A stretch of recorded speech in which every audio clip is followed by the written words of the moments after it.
¿Qué tenemos hasta ahora de cinemática? Tenemos una partícula que se mueve a lo largo de una trayectoria.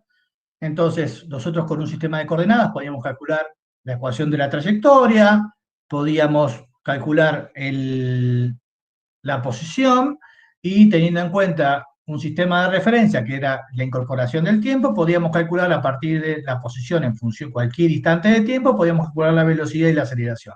Eso es lo que estuvimos haciendo hasta ahora, ¿sí? Ahora la pregunta es, ¿qué pasa si B y A son constantes? Que es algo que ustedes siempre usaron hasta acá, muchas veces en el CBC y en el largo del colegio secundario. Estos son los casos que ustedes siempre han analizado. ¿Qué pasa si B y A son constantes? Tenemos, ¿sí?, un par de cosas. Si B y A son constantes, pueden ocurrir que la velocidad sea cero y una aceleración sea distinta de cero, o que la aceleración sea cero, la velocidad distinta de cero, o que la velocidad y la aceleración sean paralelos. ¿Sí? Estos, ¿sí?, movimientos, cuando tienen alguna de estas características, o varias de ellas, ¿sí?, esto es en algún instante de tiempo, ¿sí?, esto puede ser en todo instante de tiempo, ¿sí?, y esto tiene que ser en todo instante de tiempo. Cuando ocurre esto, el movimiento es en una trayectoria rectilínea. Cuando la velocidad no es paralela al vector aceleración, este símbolo significa que no es paralelo, ¿sí?, el movimiento ocurre en un plano. ¿Está? Así que esas son las condiciones que ustedes estuvieron trabajando casi siempre. ¿Por qué lo digo? Sí, esto. ¿Qué pasa de esto si son constantes? ¿Sí? El movimiento en el caso más general ocurre en un plano. Pero vean que si B no es paralelo a en cualquier instante de tiempo, bueno, la cosa es el plano, ¿sí? Si esto cambia, si B y A cambian en el tiempo, instante a instante va a haber un plano, ¿sí? Pero ese plano va a ir cambiando constantemente a lo largo del tiempo. ¿Por qué lo digo? ¿Sí? Porque el vector B y el vector A, ¿sí?, definen lo que se denomina plano de movimiento. Y obviamente eso está definido siempre y cuando no sean paralelos. Si son paralelos, no hay plano de movimiento porque lo que define el vector B y el vector A es una línea, ¿sí? Así que no va a ser. Pero cuando no son paralelos, ¿sí?, cuando forman un ángulo entre ellos, ¿sí?, B y A definen un plano. Y ese es el que conocemos como plano de movimiento. El plano de movimiento, si ninguna de estas dos vectores cambia en el tiempo, se mantiene constante, ¿sí? Pero en general, ¿sí?, el plano de movimiento se define para un instante dado de tiempo y en otro instante puede cambiar. Nosotros vamos a trabajar con un sistema de coordenadas que es asociado al plano de movimiento que se llama sistema de coordenadas intrínseco. El sistema de coordenadas intrínseco es un sistema de coordenadas cuyo origen es la posición de la partícula, acá, donde está el punto de aplicación del vector B y el vector A, ¿sí? Y las direcciones van a estar generadas a partir de los vectores velocidad y aceleración. Es decir, el sistema de coordenadas intrínseco no es un sistema de coordenadas como el cartesiano que usamos acá, ¿sí? Pero puede ser deducido, va a ser deducido de las expresiones de los vectores velocidad y aceleración que dependen del sistema de coordenadas cartesiano. Ahí está. Así que ese sentido es muy útil porque, digamos, vamos a ver las utilidades que tiene. Sí, es un sistema muy útil, sobre todo si, a ver, si tienen que hacer navegación, sí, es muy útil el sistema de coordenadas intrínseco, pero sí, para hacer las cuentas a veces es un poquito complicado. Nos puede complicar la vida. Bien, ¿cómo es que definimos el sistema intrínseco? Recuerden, está definido a partir del vector B y el vector A que define, y todo esto cuando se define un plano de movimiento. No tengo sistema intrínseco cuando no defino plano de movimiento, o sea que estas dos cosas están relacionadas. La primera dirección es la generatriz del plano de movimiento, que es lo que se llama versor binormal, es la generatriz de este plano. Entonces, eso quiere decir que si no hay plano, no puedo definir este vector y por lo tanto no tengo sistema intrínseco. ¿Ok? Muy bien. Entonces, la primera dirección del sistema intrínseco es el el vector binormal, que es la generatriz de este plano. Y se calcula de esta forma, con este producto vectorial normalizado. B por A es un vector perpendicular a los dos, perpendicular al plano, se divide por el módulo de Profe, B por A. perdón, una pregunta. Sí, Porque ya lo dijo también varias veces la clase pasada y yo no entiendo. ¿Qué es una generatriz?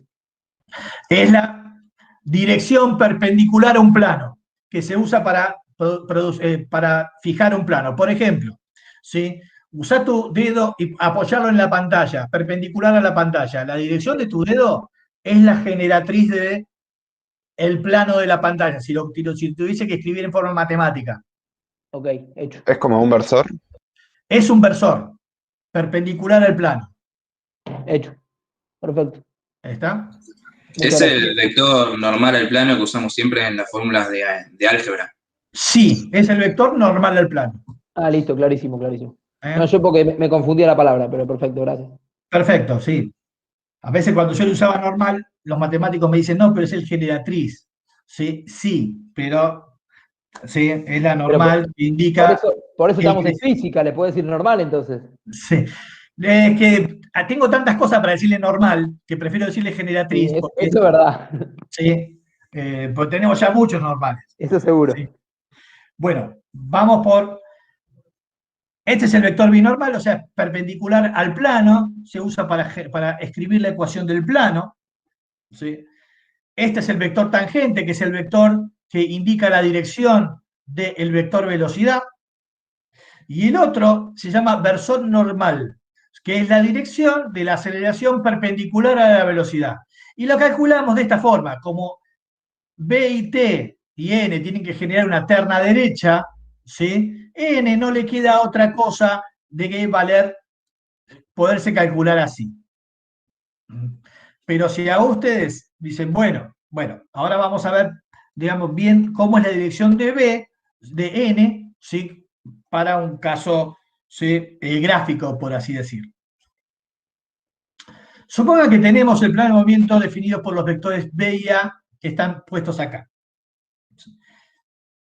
La binormal, ¿sí? La generatriz está dada por este vector que si hacen B por A, les va a quedar entrando, el dedo les va a quedar entrando a la hoja. Hagan con la mano derecha, ¿sí? Pongan el pulgar en B, ¿sí? El índice, ¿sí? En A, van a ver que están medio torcidos, pero el dedo mayor les queda mirando para la hoja. La dirección tangente, que es la dirección del vector velocidad, ¿sí? Y después la normal, que les va a Profe, quedar, si hacen B por T, hacen B por T, vean que les queda más o menos usando los dedos, ¿sí? Van a ver que esta es la dirección del vector normal. Ahora, ¿sí? profe, tengo Veamos una el pregunta. vector aceleración. ¿Qué sería esa cruz que está arriba del versor binormal? Esto es simplemente lo que estoy diciendo, es un Sí, vector entrante a la hoja. ok, gracias. ¿Sí? Lo estoy representando así. Como este es un vector que va para allá, el otro vector, si estuviese saliente sería un puntito, ¿sí? Hacia afuera, un círculo con un puntito, ¿sí? Que te pincha. Si no, te hago ese símbolo porque es como la cruz de una flecha, ¿sí? Entrante a la hoja. Esa es la nomenclatura usual que aparece en casi todos los libros. Bueno, tenemos el vector A, ¿sí? Si dibujo la dirección tangente, que es esta, ¿sí? Voy a poder proyectar el vector A en la dirección tangente. Y entonces obtengo, ¿sí? La componente, pero no sé por qué sale. La componente tangencial del vector. Proyecto, ¿sí? Y me queda esta longitud que lo puedo multiplicar por el versor tangente, entonces me queda esto es la aceleración, ¿sí? En la dirección tangencial o la aceleración tangente. Ahora, como la aceleración es la aceleración tangente más la aceleración normal, ¿sí? Puedo calcular, ¿sí? Cuánto vale la aceleración normal por diferencia, tomando la diferencia. Vean que, y una vez que yo tengo la aceleración normal, que es la componente perpendicular, o sea, la componente perpendicular, ¿sí? Que es perpendicular a la aceleración tangente, la aceleración en la dirección perpendicular a la dirección tangente, eso es, puedo calcular la dirección normal. O sea que este versor normal yo lo puedo calcular usando este producto vectorial o usando, ¿sí? Calculando la aceleración en la dirección perpendicular a la dirección de la velocidad. Son dos formas de hacer la cuenta para calcular la dirección normal. Bien, ¿para qué sirve todo esto? ¿Sí? Veamos, acá tenemos la trayectoria de una partícula. Acá tenemos, por Dios, ¿sí? La partícula.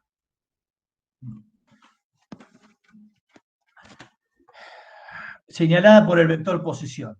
En ese instante de tiempo tiene esta velocidad y esta aceleración. ¿Sí? Que definen el plano de movimiento, que es el plano de la hoja que ustedes están viendo. ¿Sí? Ahora, calculando la proyección de la aceleración en la dirección del vector velocidad, podemos calcular cuánto vale este vector A sub t. ¿Sí? Aceleración tangencial. Después, teniendo en cuenta, ¿sí? Por diferencia, podemos calcular este vector A sub n, aceleración normal. Ahora, pensando un poquito en lo que nosotros habíamos trabajado, que la aceleración tangencial en el movimiento circular era la derivada del vector velocidad respecto del tiempo, ¿sí? Y esto lo asociamos a un movimiento circular, podemos, ¿sí? Pensar, llevar estas componentes de acá, a asociarlas al movimiento circular que tendría en ese instante de tiempo. Este círculo que está acá, ¿sí? Que es el círculo del movimiento circular que tendría esta aceleración tangencial y esta aceleración normal, se lo llama círculo osculador. ¿Sí? Se lo llama círculo osculador. Y al radio de ese círculo se lo llama radio de giro. Obviamente, ¿cómo lo vamos a calcular? Bueno, ¿se acuerdan que la aceleración esta normal es la aceleración centrípeta, o sea que valía b cuadrado sobre el radio? Así que el radio de giro está asociado a la componente de esta longitud de este vector, la componente de la aceleración normal, y con la velocidad de la partícula. ¿Siempre se puede definir esto? Siempre. ¿Sí? Siempre se puede trabajar. Siempre se puede decir, bueno, la velocidad dado un plano de movimiento bien definido, o sea, B y A no paralelos y ninguno de ellos cero, uno puede escribir la velocidad de esta forma y la aceleración de esta otra forma. ¿Sí? Para cualquier tipo de movimiento, ¿sí? No tiene por qué ser movimiento circular, puede ser cualquier tipo de movimiento. Entonces uno puede asociar un movimiento circular al movimiento más general que tiene la partícula. ¿Sí? Y entonces uno lo puede escribir siempre así. La aceleración va a tener una componente tangencial, ¿sí? Y una componente normal, ¿sí? ¿Normal al qué? Normal al círculo osculador. Normal al círculo osculador. Bien, esto es algo que vamos a practicar bastante. En la guía hay varios problemas de esto, por eso no vamos a hacer nada. Y ahora sí quiero trabajar algo que es más importante, es tan importante como el otro, pero algo que no podemos dejar de trabajar en el día de hoy, que es un movimiento de trayectoria rectilínea. En este caso, ¿sí? Es un movimiento en el cual la aceleración es paralela al vector velocidad. ¿Sí? Ustedes estuvieron trabajando siempre, cuando trabajaban estas cosas, la aceleración constante, ¿sí? O una aceleración que depende del tiempo. En nuestro caso, ¿sí? Vamos a trabajar con una aceleración que depende del tiempo de una forma muy característica, ¿sí? Y lo vamos a llamar movimiento oscilatorio armónico, ¿sí? O movimiento armónico simple.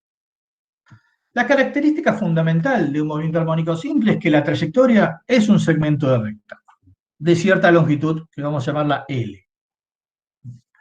Para poder escribir la trayectoria de esto, vamos a usar un sistema de coordenadas fijo al centro de la trayectoria.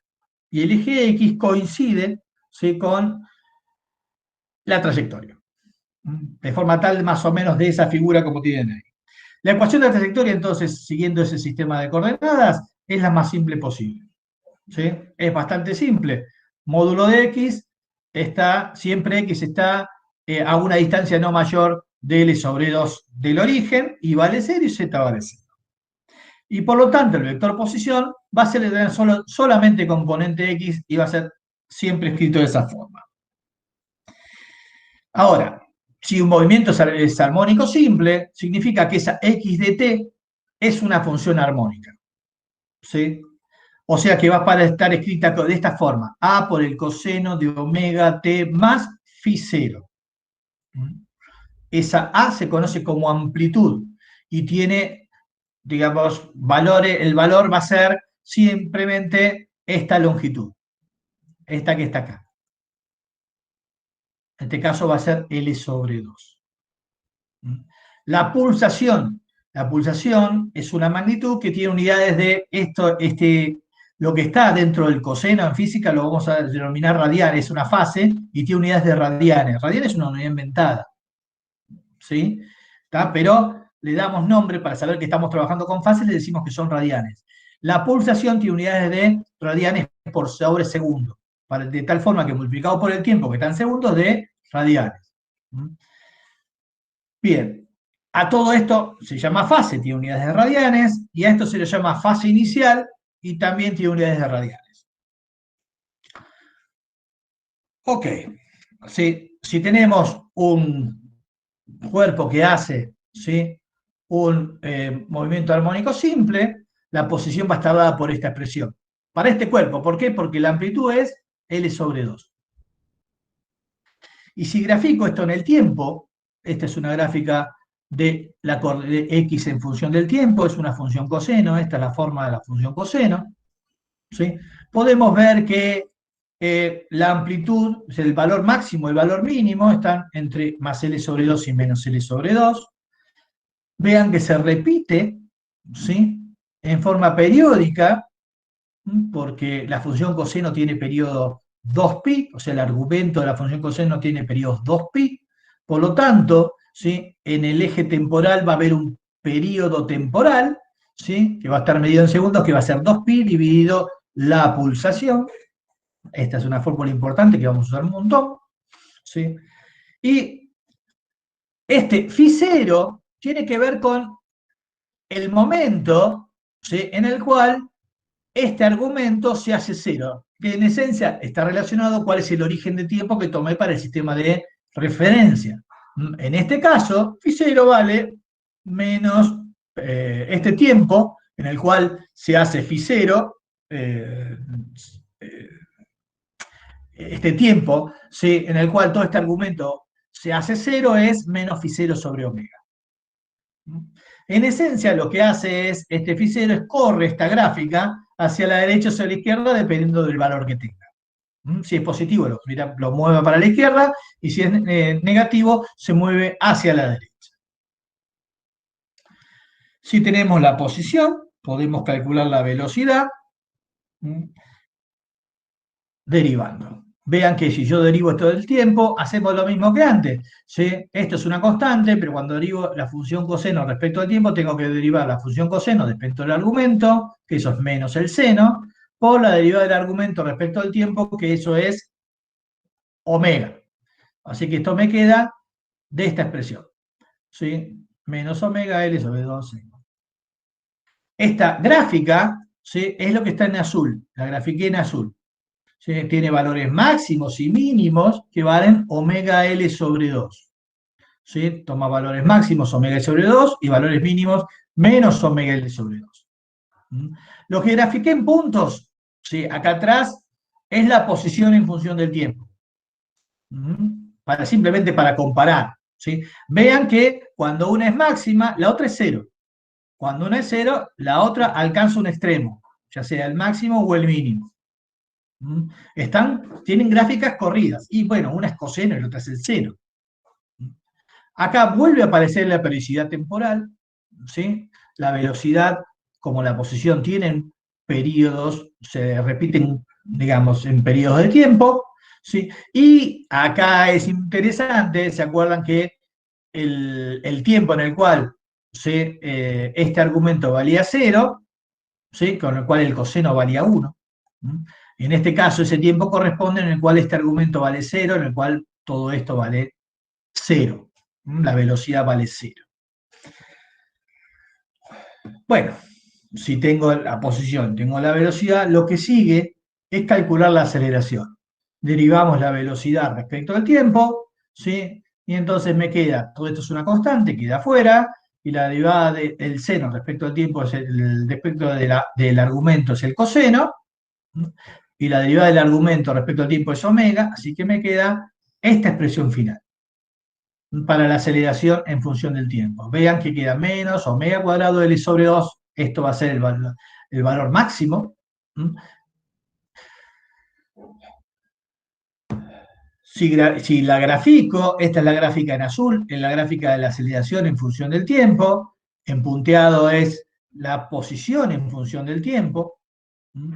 Nosotros podemos ver que la aceleración va entre valores máximos omega cuadrado L sobre 2 y menos omega cuadrado L sobre 2 como valor mínimo.